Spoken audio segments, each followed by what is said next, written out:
નિવાસી સ્કૂલ સોનગઢ ખાતે તાપી જિલ્લા પત્રકાર એકતા પરિષદ દ્વારા મોટિવેશન સેમિનાર અને ઇનામ વિતરણના કાર્યક્રમ સાથે વાલી સંમેલનનું આયોજન કરી બાળકોમાં રહેલા પરીક્ષા પ્રત્યેનો ભય દૂર કરાયો હતો, જેમાં શાળાના શિક્ષકોએ પણ ઉત્સાહભેર ભાગ લીધો હતો અને પત્રકારોના આ કાર્યક્રમને બિરદાવ્યો હતો। બોર્ડની પરીક્ષા આવતા ક્યાંક ને ક્યાંક વિદ્યાર્થીઓ પરીક્ષામાં ભય અનુભવતા થઈ જાય છે। આજનો વિદ્યાર્થી આવતીકાલનું ભવિષ્ય છે અને આ ભવિષ્ય ક્યાંક હતાશ ન થઈ જાય, ક્યાંક મૂરઝાઈ ન જાય અને નિરાશાઓનો ભોગ ન બને, તેવા હેતુથી તાપી જિલ્લા પત્રકાર એકતા પરિષદ દ્વારા તાપી જિલ્લા અને વિશેષ કરી સોનગઢ, ઉચ્છલ, નિઝર તાલુકાની શાળાઓમાં મોટિવેશનલ સેમિનારનું આયોજન પાછલા 5 વર્ષોથી કરવામાં આવી રહ્યું છે, જેમાં બાળકોને ઇનામ વિતરણ પણ કરવામાં આવે છે। ત્યારે એક પત્રકાર તરીકે પોતાની સામાજિક જવાબદારી સમજી પત્રકાર એકતા પરિષદ તાપી દ્વારા તાપી જિલ્લાની અંતરિયાળ શાળાઓમાં મોટિવેશન સેમિનાર અને ઇનામ વિતરણ કાર્યક્રમનું આયોજન કરી બોર્ડની પરીક્ષા આપનાર વિદ્યાર્થીઓના મનમાં રહેલા પરીક્ષા પ્રત્યેનો ભય દૂર કરવાનો પ્રયત્ન કરવામાં આવી રહ્યો છે। ત્યારે એવો જ કાર્યક્રમ વાલીઓને વિદ્યાર્થીઓની સાથે એમના શિક્ષકો પણ ઉપસ્થિત રહ્યા।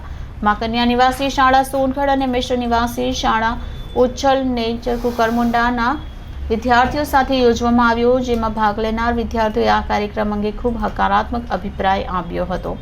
તેમનો પરીક્ષા પ્રત્યેનો ભય દૂર કરવા બદલ પત્રકારોનો આભાર વ્યક્ત કર્યો હતો। લો ઓફ એટ્રેક્શનના નિયમ એટલે સફળતાનો નિયમ। Motivator speaker doctor Bindeshwari Shah કે જેઓ ઉડાન મોટિવેશનલ ગ્રુપ ચલાવે છે અને પત્રકાર એકતા પરિષદ દ્વારા આયોજિત ફ્રી મોટિવેશન સેમિનાર તેઓ ધોરણ 9 થી 12ના વિદ્યાર્થીઓને મોટિવેટ કરી રહ્યા છે અને 10 અને 12ના વિદ્યાર્થીઓનો પરીક્ષાનો ભય દૂર કરી રહ્યા છે। તેઓ જણાવે છે કે વ્યક્તિ જેવા વિચારો કરે છે તેવું જ એની સાથે થાય છે, કારણ કે લો ઓફ એટ્રેક્શનનો નિયમ એવી જ ઘટનાઓને આકર્ષિત કરે છે જેવી ઘટનાઓ એના મનમાં નિર્માણ પામે છે અને વ્યક્તિ ત્યારે સફળ થાય છે જ્યારે તેનું ફોકસ નક્કી હોય છે। આજનો વિદ્યાર્થી જો પહેલાંથી પોતાનું ફોકસ સફળતા તરફ રાખશે તો એક દિવસ જીવનમાં જરૂર સફળ થશે અને દુનિયામાં દરેક વ્યક્તિએ મનમાં હંમેશા પોઝિટિવ વિચાર કરવા જોઈએ। તો પ્રકૃતિના નિયમ અને લો ઓફ એટ્રેક્શનના નિયમ પ્રમાણે તેની સાથે હંમેશા સારું જ થશે। Reporter Bindeshwari Shah, city golden news, Tapi. નમસ્તે, મારું નામ અક્ષિના કુમાર રીતેશભાઈ ગામિત, હું 9મા ધોરણની વિદ્યાર્થી છું।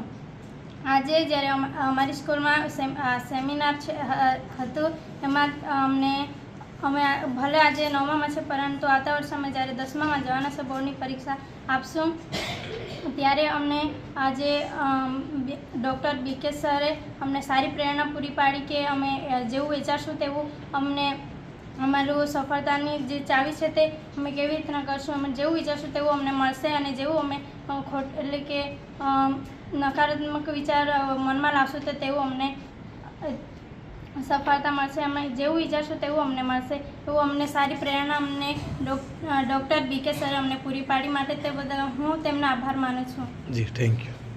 મારું નામ ગામિત તન્વીબેન દિનેશભાઈ, હું આદર્શ નિવાસી કન્યા શાળા સોનગઢમાં અભ્યાસ કરું છું, હું 10મા ધોરણમાં છું।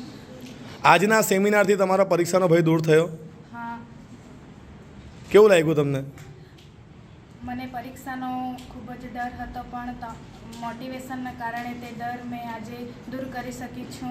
મને ભય હતો કે હું પરીક્ષામાં ફેલ થવા અને મારા પેપર સારા નહીં જાય તેવું મને લાગતું હતું, પણ મોટિવેશનના કારણે મારો ભય દૂર થયો છે અને મેં પરીક્ષા સારી રીતે આપવા તેવી મને આશા છે। જી, ધન્યવાદ, થેન્ક યુ। નમસ્કાર, હું ગામિત પ્રિયા કુમારી દિલીપભાઈ, હું આદર્શ નિવાસી કન્યા શાળા સોનગઢમાં અભ્યાસ કરું છું। અમારા અહીં શાળામાં આજે ડૉક્ટર બિંદેશ્વરી સર સહાયે પ્રોગ્રામ યોજ્યો હતો, જેનામાં અમને મોટિવેશન સ્પીચ આપી। અમે ભલે 11મામાં છે, પણ 10માવાળા, 9માવાળા અને 11મા બેસીને અમને મોટિવેશન પૂરું પાડ્યું કે અમુક માણસો કે જે લોકો સ્ટાર્ટિંગથી મહેનત નથી કરતા એ લોકો પરીક્ષા આવતા ગભરાઈ જાય છે, પણ સરે અમને એવી સફળતાની ચાવી આપી કે તમે ફોકસ કરો, પોઝિટિવ થિંકિંગ કરો તો તમારા માટે કંઈ પણ અશક્ય નથી। એ ઉપરાંત અમારા 10મામાં ત્યારે એક સંસ્કૃતના સર હતા, તે પણ એવું જ કહેતા હતા કે તમે ધારો તો તમે કંઈ પણ કરી શકો છો, મનુષ્ય માટે કંઈ પણ અશક્ય નથી, પણ પરમેશ્વરે પણ લખી આપ્યું છે કે તમે જે ઈચ્છો છો તે થશે। આપણે જે ઈચ્છે તે આપણે કરી શકીએ છીએ। સરે અમને મોટિવેશન આપતા ઘણું બધું કહ્યું, મતલબ કે સમજાવ્યું કે તમે ધારો તે કરી શકો છો, જે આપણે ચાહીએ તો એવરેસ્ટ ચડી શકીએ છીએ, પણ જો આપણી ઈચ્છા હોય તો આપણે ટેકરી પર પણ રહી શકીએ છીએ. આપણે ધારીએ તે કરી શકીએ છીએ, પણ એનામાં એક ડર હોય છે કે આપણે કરી શકીએ કે નહીં કરી શકીએ. આપણા પાસે જો હું ફેલ થઈ ગઈ તો, જો હું સારી રીતે મોટિવેશન મીન્સ કંઈ સમજી ના શકી તો, હું સારી રીતે પોતાનું વ્યક્તિત્વ ના આપી શકી તો, એવા આપણા અંદર ઘણા એવા ડર હોય છે. પણ મનુષ્યની આંતરિક શક્તિ એવી હોય છે કે તે ધારે તે કરી શકે છે. જો આપણી ઈચ્છા છે હું ટોપ કરીશ તો હું ટોપ કરીશ. જો મારી ઈચ્છા છે હું આ બનીશ તો હું આ બનીશ. જો હું ડૉક્ટર બનવા ઈચ્છું તો હું ડૉક્ટર બની શકું છું. જો હું એન્જિનિયર બનવા ઈચ્છું તો હું એન્જિનિયર બની શકું છું. એ માટે આપણને એક સારો સલાહકારની પણ જરૂરત હોય છે. જે આપણા પાસે શ્રી કૃષ્ણ જેવા સલાહકાર હોય તો આપણે મહાભારત જેવું 5 પાંડવ હોવા છતાં પણ 100 કૌરવને હરાવી શકીએ છીએ. એટલી તાકાત એક મનુષ્યમાં રહેલી છે. મનુષ્ય ધારે તે કરી શકે છે. કીડી અને હાથી પણ દિવસનું ભોજન તો જમે જ છે, પણ આપણે જે કરવું જોઈએ તેવું બેસ્ટ કરવું જોઈએ એવું અમને રાજ સરે કહ્યું છે. અને રાજ સર અને તેમની ટીમનો અમે ખૂબ આભાર માનીએ છીએ. તેઓ પત્રકાર છે, તે લોકો અમને મોટિવેશન આપવામાં આવે છે, અમને મોટિવેશન આપવા આવ્યા છે, બદલ અમે તેમના આભાર માનીએ છીએ. અને અમારી અને આદર્શ કન્યા શાળા સોનગઢની દરેક છોકરીઓને આ મોટિવેશન સ્પીચ ખૂબ ગમી છે. અને બધાને સારું મોટિવેશન અને સારી રીતે આગળ ઉન્નતિ કરવા માટે સારા રસ્તાઓ અને સારી એવી જ્ઞાન બુદ્ધિ પણ પૂરી પાડી છે. એ માટે હું તમારો આભાર માનું છું. Thank you. મારું નામ પૂર્વીબેન હરીશભાઈ ગામિત. શાળાનું નામ? હું સ્કૂલ આદર્શ નિવાસી શાળા મિશ્ર નિઝર કરમુંડાની છું. આજે જે સેમિનાર યોજાયો તે અંગે આપ શું કહેશો? આજે જે સેમિનાર યોજવામાં આવ્યું છે એ અમને ડૉક્ટર બિંદેશ્વરે ખૂબ જ સારી રીતે પ્રોત્સાહન આપ્યું છે અને એમનામાં અમને ખૂબ જ શીખવા મળેલું છે. શું જાણવા મળ્યું તમને આ સેમિનારથી? આ સેમિનારથી જાણવા મળેલું છે કે અમને કોઈ પણ દુઃખ આવે તો એમનો અમે સોલ્યુશન કાઢી શકીશું. જી જી, આપનો પરિચય? મારું નામ કાછોડી રીનાબેન ઈસુભાઈ. મારી સ્કૂલ આદર્શ નિવાસી સ્કૂલ ઉછેર. અમને આજે ડૉક્ટર બિંદેશ્વર શાહ સરે લો ઓફ એટ્રેક્સ વિશે અમને માહિતી આપી. એમાં અમને 10મા ધોરણની બોર્ડ વિશે માહિતી આપી. તેમાં અમને નેગેટિવ અને પોઝિટિવ વિચારવાનું અમને શિખામણ આપ્યું. તમને કેવું લાગે છે 10મામાં હવે તમે બધાને આપ સફળ થશો કે કેવું લાગે છે તમને?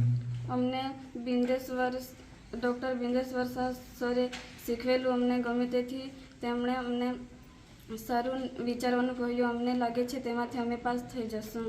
જી ધન્યવાદ. સરે શીખવેલું અમને ગમે તેથી તેમણે અમને સારું વિચારવાનું કહ્યું. અમને લાગે છે તેમાંથી અમે પાસ થઈ જશું. જી ધન્યવાદ. મારું નામ ગામિત કિંજલબેન મોહનભાઈ છે અને હું આદર્શ નિવાસી શાળા કુકરમુંડામાં ગણિત વિજ્ઞાનના શિક્ષક તરીકે મારી ફરજ બજાવું છું. મેડમ, આજરોજ પત્રકારો દ્વારા જે કાર્યક્રમ યોજાયો તે અંગે આપ શું કહેશો? આજરોજ અમારી શાળા ઉચ્છલ નિઝર અને કુકરમુંડામાં ડૉક્ટર બિંદેશ શાહ સર દ્વારા ખૂબ જ સુંદર માહિતી ધોરણ 10 અને 9ના વિદ્યાર્થીઓને આપવામાં આવી. પરીક્ષાલક્ષી અને મહેનત કરવાને લગતી ઘણા બધા ઉદાહરણો આપ્યા સાહેબે અને દરેક વિદ્યાર્થીએ ખૂબ જ ધ્યાનપૂર્વક સાંભળ્યા અને પોતાની નોટમાં પણ એમની નોંધ કરી છે. એટલે સાહેબશ્રી દ્વારા અમારી સ્કૂલના દરેક વિદ્યાર્થીઓને ખૂબ જ સારું પ્રોત્સાહન પૂરું પાડવામાં આવ્યું છે. મેડમ, આપને શું લાગે છે આપની શાળાના વિદ્યાર્થીઓને આપે જે શિક્ષણ આપ્યું એ થકી એમને આમાં કેવું પરિવર્તન આવ્યું છે? સાહેબશ્રીએ જે માહિતી આપી તે મુજબ મને લાગે છે કે શાળાના વિદ્યાર્થીઓમાં ખૂબ જ પરિવર્તન આવ્યું છે. તેઓ પહેલાં કરતાં વધારે આત્મવિશ્વાસ તેમનામાં આવ્યો હોય તેવું મને જણાય છે. જી મેડમ, ધન્યવાદ. મારું નામ ચૌધરી નિર્જરા સુભાષભાઈ. આજે હું આદર્શ નિવાસી સોનગઢ કન્યા શાળામાં અભ્યાસ કરું છું. આજે અમારી શાળામાં એક સેમિનાર રચાયો હતો જેમાં રાજ સર આવ્યા હતા. તેમણે અમને એવું શીખવ્યું કે આપણે જે કરશું, આપણે જે ધારીશું તે જ આપણે મેળવીશું અને આપણે પોઝિટિવ થિંકિંગ જ લાવવી જોઈએ. જો અગર આપણે નેગેટિવ થિંકિંગ લાવશું તો આપણે સાથે નેગેટિવ જ થશે. તેથી આપણે પોઝિટિવ જ વિચારવું જોઈએ અને પોઝિટિવ જ કરવું જોઈએ. તેથી આપણા સાથે હંમેશા સારું જ થશે. આપણે એક્ઝામ વખતે પણ એવું જ કરવું જોઈએ. આપણે મનમાં પોઝિટિવ થિંકિંગ લાવીશું ત્યારે જ આપણે એક્ઝામમાં પણ સારા માર્ક લાવી શકીશું. એવું અમને રાજ સર શીખવી ગયા હતા. તે ધન્યવાદ.